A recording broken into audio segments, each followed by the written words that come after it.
Bonjour et bienvenue sur Orientation TV.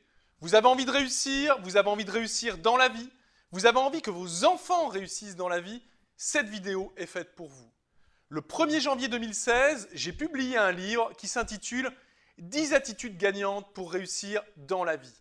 Eh bien aujourd'hui, en exclusivité, je voudrais vous présenter l'attitude numéro 3 qui s'intitule « Sortir de sa caverne ».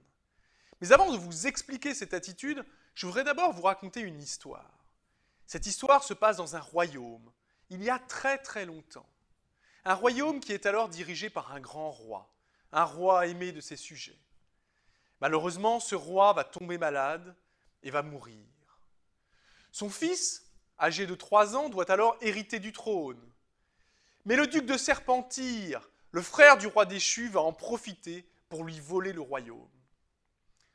Croyant que l'enfant pourrait revenir se venger, ou réclamer tout simplement son droit à exercer le pouvoir, le duc de Serpentire va confier l'enfant à un précepteur, un moine, connu pour son intelligence et sa ruse. Et que va faire ce moine? Il ne va pas enchaîner l'enfant, il ne va pas tuer l'enfant, il va l'emmener au fond d'une grotte. Et alors, il va lui remettre une chandelle. Et il va lui dire ces mots. Des monstres se cachent dans le noir. Si tu as le malheur de t'écarter de cette chandelle, ils te dévoreront. Jusqu'à ses 18 ans, l'enfant demeura auprès de sa chandelle. S'il se hasarda parfois au plus près de l'obscurité, il revint toujours auprès de la flamme rassurante. Il avait bien trop peur de se faire dévorer.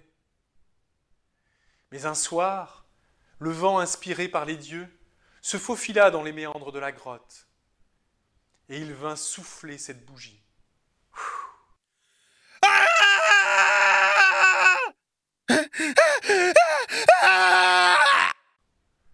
L'enfant se retrouva alors dans le noir, terrorisé, hurlant, se débattant contre les démons, jusqu'à s'apercevoir que ces démons n'existaient pas, qu'il n'était que le produit de ses fantasmes et de son imagination, qu'il n'y avait finalement aucun danger. Alors, il remonta les escaliers vers l'extérieur, car aucune chaîne ne le retenait, et il sortit dehors. Il découvrit les forêts, il découvrit les montagnes, il découvrit les femmes, il découvrit les villes. Et il tomba à genoux, en pleurs. Il pleurait de joie devant tant de beauté, et il pleurait de désespoir de n'être point sorti plus tôt de cette grotte. Que n'avait-il pas raté pendant toutes ces périodes, du seul fait d'avoir eu peur? Il se jura une chose, de ne plus jamais craindre l'obscurité, de ne plus jamais craindre ce qu'il ne connaissait pas. Il apprit, et il finit par monter une armée.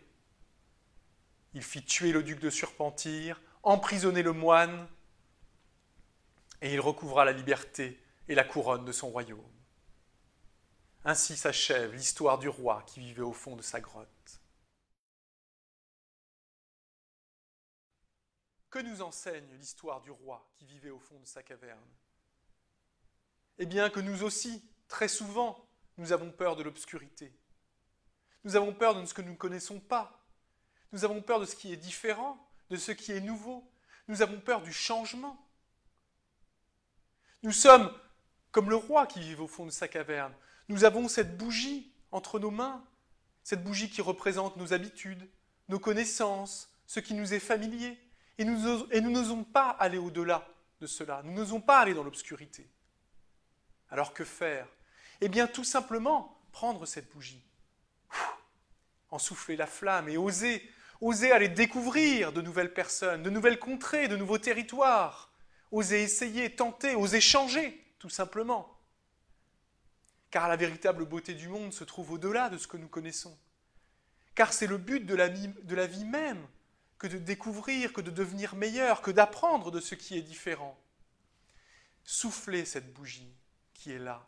Rompez avec vos habitudes. Trouvez des passeurs qui vont vous faire découvrir de nouveaux territoires.